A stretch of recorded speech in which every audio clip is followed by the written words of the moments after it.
Kingdom, the United States. Maritime democracies, united by vast oceans across 3 continents. Peace, and in times of need, guided by the enduring ideals we share.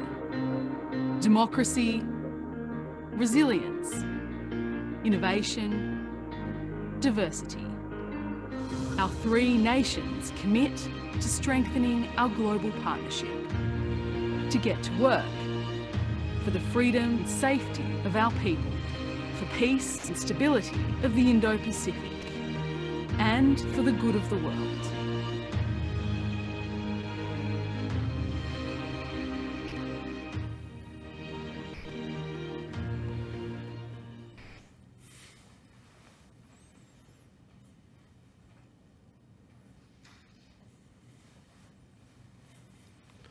Well, good morning from Australia.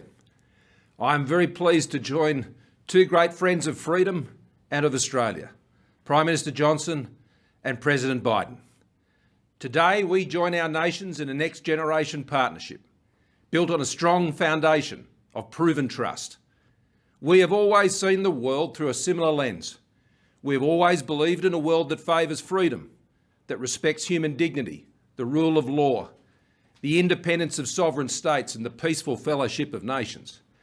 And while we have always looked to each other to do what we believe is right, we have never left at each other. Always together, never alone. Our world is becoming more complex, especially here in our region, the Indo-Pacific. This affects us all. The future of the Indo-Pacific will impact all our futures. To meet these challenges, to help deliver the security and stability our region needs, we must now take our partnership to a new level. A partnership that seeks to engage, not to exclude, to contribute, not take, and to enable and empower, not to control or coerce. And so, friends, AUKUS is born, a new enhanced trilateral security partnership between Australia, the United Kingdom and the United States. AUKUS, a partnership where our technology, our scientists, our industry, our defence forces are all working together to deliver a safer and more secure region that ultimately benefits all. AUKUS will also enhance our contribution to our growing network of partnerships in the Indo-Pacific region. ANZUS, our ASEAN friends, our bilateral strategic partners, the Quad, Five Eyes countries, and of course our dear Pacific family. The first major initiative of AUKUS will be to deliver a nuclear-powered submarine fleet for Australia. Over the next 18 months, we will work together to seek to determine the best way forward to achieve this. This will include an intense examination of what we need to do to exercise our nuclear stewardship responsibilities here in Australia. We intend to build these submarines in Adelaide, Australia, in close cooperation with the United Kingdom and the United States. But let me be clear, Australia is not seeking to acquire nuclear weapons or establish a civil nuclear capability. And we will continue to meet all our nuclear non-proliferation obligations. Australia has a long history of defence cooperation with the United States and the United Kingdom. For more than a century, we have stood together for the cause of peace and freedom, motivated by the beliefs we share, sustained by the bonds of friendship we have forged, enabled by the sacrifice of those who have gone before us, and inspired by our shared hope for those who will follow us. And so today, friends, we recommit ourselves to this cause and a new AUKUS vision.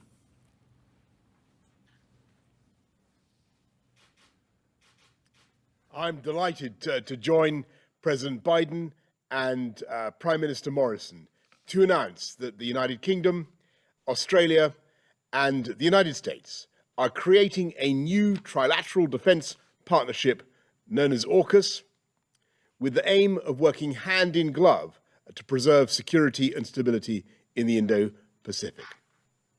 We're opening a new chapter in our friendship, and the first task of this partnership will be to help Australia acquire a fleet of nuclear-powered submarines, emphasising, of course, that the submarines in question will be powered by nuclear reactors not armed with nuclear weapons. And our work will be fully in line with our non-proliferation obligations. This will be one of the most complex and technically demanding projects in the world, lasting for decades and requiring the most advanced technology. It will draw on the expertise that the UK has acquired over generations, dating back to the launch of the Royal Navy's first nuclear submarine over 60 years ago. And together with the other opportunities from AUKUS, creating hundreds of highly skilled jobs across the United Kingdom, including in Scotland, the north of England, and the Midlands, taking forward this government's driving purpose of levelling up across the whole country. We will have a new opportunity to reinforce Britain's place at the leading edge of science and technology, strengthening our national expertise, and perhaps most significantly, the UK, Australia, and the US will be joined even more closely together, reflecting the measure of trust between us, the depth of our friendship, and the enduring strength of our shared values of freedom and democracy. Only a handful of countries possess nuclear-powered submarines, and it is a momentous decision for any nation to acquire this formidable capability, and perhaps equally momentous for any other state to come to its aid. But Australia is one of our oldest friends, a kindred nation, and a fellow democracy, and a natural partner in this enterprise. Now the UK will embark on this project alongside our allies, making the world safer and generating jobs across our United Kingdom. Thank you. Over to you, Mr. President. Thank you, Boris. And I want to thank that fellow down under. Thank you very much, pal. Appreciate it, Mr. Prime Minister. I'm honored today to be joined by two of America's closest allies, Australia and the United Kingdom, to launch a new phase of the trilateral security cooperation among our countries. As Prime Minister Morrison and Prime Minister Johnson said, I want to thank you for this partnership, your vision as we embark together on this strategic mission. Although Australia, the UK and US partnership, AUKUS, it sounds strange in all these acronyms, but it's a good one.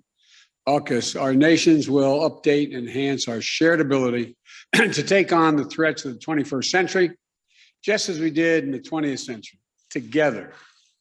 Our nations and our brave fighting forces have stood shoulder to shoulder for literally more than 100 years.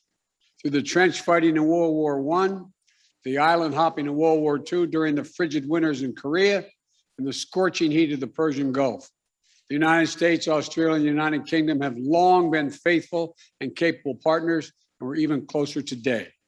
Today, we're taking another historic step to deepen and formalize cooperation among all three of our nations, because we all recognize the imperative of ensuring peace and stability in the Indo-Pacific over the long term. We need to be able to address both the current strategic environment in the region and how it may evolve, because the future of each of our nations, and indeed the world, depends on a free and open Indo-Pacific enduring and flourishing in the decades ahead. This is about investing in our greatest source of strength, our alliances, and updating them to better meet the threats of today and tomorrow.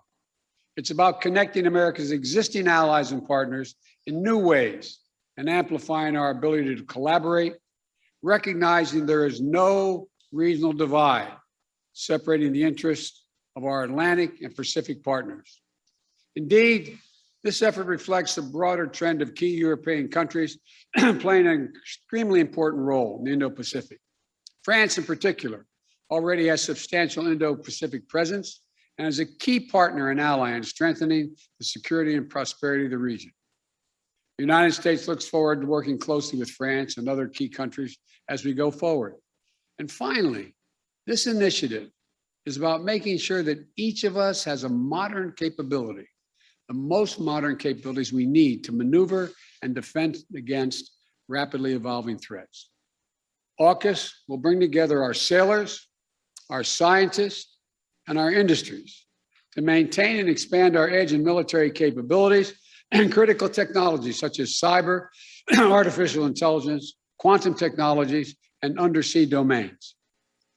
Now, as a key project under AUKUS, we are launching consultations with Australia's acquisition of conventionally armed nuclear-powered submarines for its Navy, conventionally armed. I want to be exceedingly clear about this. We're not talking about nuclear-armed submarines. These are conventionally armed submarines that are powered by nuclear reactors. This technology is proven, it's safe. And the United States and the UK have been operating nuclear-powered submarines for decades. I have asked Secretary Austin of the Department of Defense to lead this effort for the US government in close collaboration with the Department of Energy and the Department of State. Our governments will now launch an 18-month consultation period to determine every element of this program, from workforce to training requirements, to production timelines, to safeguards and non-proliferation measures, and to nuclear stewardship and safety to ensure full compliance with each of our nation's commitments under the Nuclear Non-Proliferation Treaty. We'll all undertake this effort in a way that reflects the long-standing leadership in global non-proliferation and rigorous verification standards in partnership and consultation with the International Atomic Energy Agency. So I want to thank the Prime Minister Morrison and Prime Minister Johnson for their friendship, but mostly important for their leadership and partnership as we undertake this new phase of our security cooperation. And the United States will also continue to work with ASEAN and the Quad, as was stated earlier, our 5 treaty allies and other close partners in the Indo-Pacific, as well as allies and partners in Europe and around the world to maintain a free and open Indo-Pacific and build a future of peace, opportunity for all the people of the region. We're joining together, where partnerships are getting stronger. This is what we're about. I want to thank you all, and I look forward to seeing both of you in person very soon, I hope. Thank you. Thank you.